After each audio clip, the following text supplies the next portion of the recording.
Hello guys, listen to this Labour Party spokesperson, Tanko Yakasa. Guys, this guy finished work for this interview. All the Labour spokesperson, I don't know where Peter Obi select them. They are so intellectual. Their intellect is second to the lungs. Anytime you listen to them, you know there is a hope in this country. Because we have people who have sound minded, people who is very accurate in their perception. Guys, just listen to this guy and don't forget to share this video. Thank you. The presidential campaign councils of the All Progressives Congress and the People's Democratic Party are calling on the Department of State Services to arrest the plotters of an interim national government. They call the plot unconstitutional. And for the Labour Party's take on the matter, we're joined now by the chief spokesperson of its presidential campaign council, Tanko Yunusa, joining us from Kaduna. Thank you so much for joining us on Newsnight tonight. Well, let me quote this. Thank you very much for having me. Good evening. Yes, let me quote this statement that's been ascribed to you. We are certain that Nigerians who want to take back their country will not be intimidated or blackmailed into abandoning a legitimate cause. Exactly what does that mean? Now, are you saying that the DSS statement is actually directed at the Labour Party? With all due respect, we cannot ascribe to DSS ab initio, but the fact still remains that you are aware all the television stations, radio, print media, and social media were aware that we raised a red flag at the beginning as regard to the level of intimidation, maiming, killing of our members, and which we established both physically and in terms of written statement. Nobody made any statement or checkmate what happened. Not to look at the issue of the killing of Chintex that happened in Kaduna up to today. Nobody has made any statement or arrest as regard to that particular gentle lady that was killed heinously in her house in Kaduna. Now, we are talking about a state where the people themselves who were supposed to be protected by the security apparatus did not do their due diligent duties at when due, because all of this could have been nipped in the bud ab initio, and probably those who have the impetus to continue to annihilate and continue to challenge the people openly without recourse to even scared of the same DSS, which that would have been done, we wouldn't have had such a situation happening. We are here. We saw what happened in Lagos.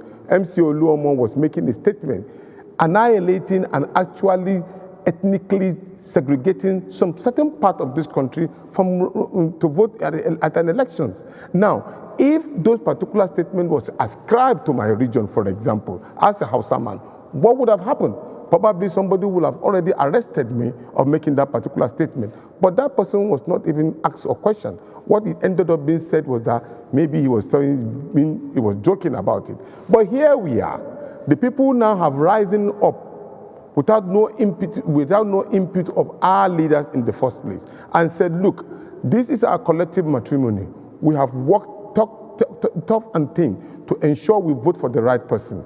And then here you are, you manipulate, you shut down the system, you deny us our legitimate right, pronouncing those particular results that was ascribed to us.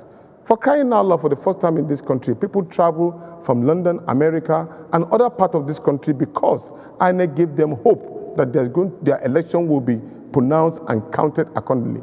That didn't happen. And they have the right to challenge it. Whatever you see any individual doing, or a group of people, maybe going on demonstration or demanding for their right, it is part of the democratic setting. It is acceptable by the Constitution. It is acceptable within the confines of the law in engagement in democracy. And that is exactly what we simply mean. Us, as the Labour Party, as the obedient movement, did not mobilize anybody. We have already taken our case to the court, and we are expecting the court to perform its duty as at when due. Let me give you a simple analogy. We are running for election in Imo State. We have gentlemen who want to run for election, like, for example, Chief Ikechukwu Ikenga running for election, and so many other persons. Now, 17 out of them want to run for election. If within the party, we were not able to do due diligence and allow credible person like this particular person that I met. Now, if the people within the party rise up and say, no, this is the candidate that we voted for, and he is the one that we feel that he's supposed to run, wouldn't you or anybody have asked us that we are not having internal democracy? So that is the simplest way it can go into a larger society. What we are saying is that the right thing should be done for the interest of the people. Democracy must be protected. And I want to say here, those people who perpetrated this particular heinous crime against the Nigerian people did not think of the consequence of their action, that they will put this country in danger or they will put the democracy in danger. That is exactly when the DSS is supposed to come into play. Uncle, and that's a good place for me to come in too. Would you say that the DSS, with its statements and warning, are they stoking the embers of fire, or are they just simply saying, look, would get you if, this sinister motive is being carried forward? With all due respect to our DSS, which we have enormous respect for, but there seems to be a conspiracy against the people of the Federal Republic of Nigeria.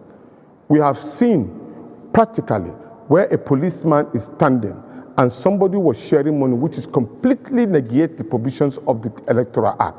Nobody arrested that particular person. Nobody tell him he's doing the wrong thing. And that is some of the things that where we miss this particular thing. We said it earlier on, that these people who are hell-bent in destroying our democracy in terms of manipulating the system have already orchestrated their plan pre-election, during an election, and after the election. In this case now, they've done what they wanted to do by intimidating the Labour Party, maiming and killing pre-election.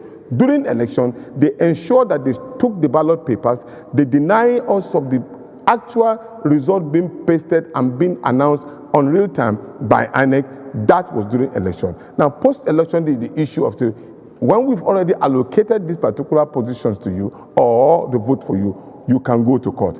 That is post-election. We are now going to court. At the post of going to court, of course, they will orchestrate all kind of media, they will orchestrate all kind of security apparatus in conspiracy against the people. Because the question you want to ask yourself is this. Now, what was the thinking of the security apparatus? They prepare this mind that, look, when they start doing riot or they want to perpetrate riot, what we'll do is that we'll put in some individuals among them and let them be speaking in such a way, then so that then we will arrest them and then we'll say they are against the state. But this has gone beyond that. The people have already known this particular gimmick for long. I have been on the street fighting for the Nigerian people. It has been some of the calling under the tutelage of Kaduna. Thank you so much for joining us on Newsnight tonight. We fought for democracy and Otto Wanko. And we knew how the security operatives in this country work. When you are doing something in the advent of defending the interests of the people, they will plan people within you to cause harm, problems with you. And then before you knew it now, they will get you arrested. That is why we are careful. We have gone to the court and we will remain with the court until when there is contradictory statement from the court. Right, and you've made a statement a number of times already that the DSS more or less was silent when Labour Party sympathizers were allegedly attacked, were not allowed to vote and all of that. Has the Labour Party as a party approached the courts to make a case against those who may have, carried out this violent attacks on your party members or sympathizers? And what has been the response so far? In terms of written statement, nobody made any appeal or we made open appeal. We made written appeals and all of the killings of security officers that happened in Kaduna. An example to the situation. Nobody, even at the polling unit or arrest, we have officers, security officers at each of the polling units. I will ask you the same question, even though you are on the other side of the aisle. Have you seen them making arrests of anybody who have done this particular heinous crime? By them, if you have not seen anybody, then the question you want to ask is, what is the use of the security men at the polling unit? When due?